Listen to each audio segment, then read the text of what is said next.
بسم اللہ الرحمن الرحیم۔ حضرت امام ابو حنیفہ رحمہ اللہ کا زمانہ تھا۔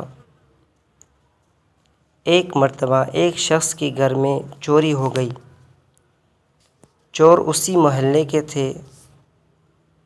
چوروں نے اس شخص کو پکڑا اور زبردستی حلف لیا کہ اگر تو کسی کو ہمارا پتہ بتلائے گا تو تیری بیوی پر طلاق۔ اس بیچارے نے مجبوراً طلاق کا حلف لے لیا اور چور اس کا سارا سامان لے کر چلے گئے۔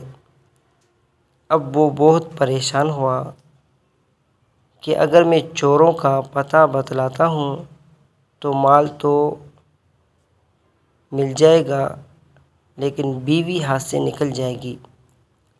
اگر پتہ نہیں بتلاتا ہوں تو بیوی تو رہے گی مگر سارا گھر خالی ہو جاتا ہے۔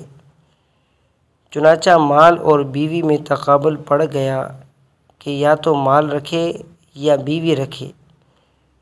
بڑی الجھن کا شکار تھا، کسی سے کہہ بھی نہیں سکتا کیونکہ اتنا چوروں نے اس سے عہد لے رکھا تھا۔ چنانچہ وہ شخص حضرت امام ابو حنیفہ رحمہ اللہ کی مجلس میں حاضر ہوا۔ وہ بہت غمگین اور اداس و پریشان تھا۔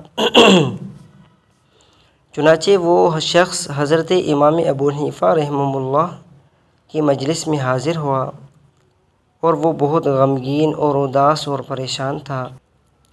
امام صاحب نے فرمایا کہ آج تم بہت اداس ہو، کیا ہوا، کیا بات ہے؟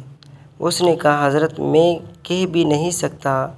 امام صاحب رحمہ اللہ نے فرمایا کہ کچھ تو کہو۔ اس نے کہا کہ حضرت اگر میں نے کچھ کہا تو نہ جانے کیا ہو جائے گا۔ انہوں نے کہا کہ اجمالاً کہو۔ تو اس نے کہا حضرت چوری ہو گئی ہے اور میں نے یہ عہد کر لیا کہ اگر میں نے ان چوروں کا پتہ کسی کو بتلایا تو بیوی پر طلاق ہو جائے گی۔ مجھے معلوم ہے کہ چور کون ہیں، وہ تو محلے کے ہیں۔ امام ابو حنیفہ رحمہ اللہ نے فرمایا کہ تم مطمئن رہو، بیوی بھی نہیں جائے گی اور مال بھی مل جائے گا اور تم ہی چوروں کا پتہ بتلاؤ گے۔ چنانچہ کوفہ میں شور ہو گیا کہ امام ابو حنیفہ نے یہ کیا کہہ دیا ہے، یہ تو ایک عہد ہے، جب وہ پورا نہ کرے اور اگر عہد کے خلاف اس نے چوروں کے نام بتلا دیے تو بیوی کو طلاق ہو جائے گی۔ یہ امام ابو حنیفہ نے کیسی بات کہہ دی ہے؟ یہ امام ابو حنیفہ نے کیا کہہ دیا ہے کہ نہ بیوی جائے گی نہ مال جائے گا؟ غرض علماء فقہا پریشان ہو گئے۔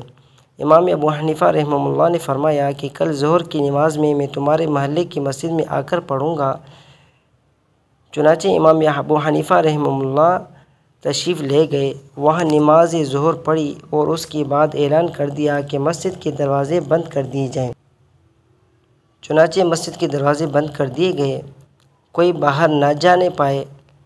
اس میں چور بھی تھے۔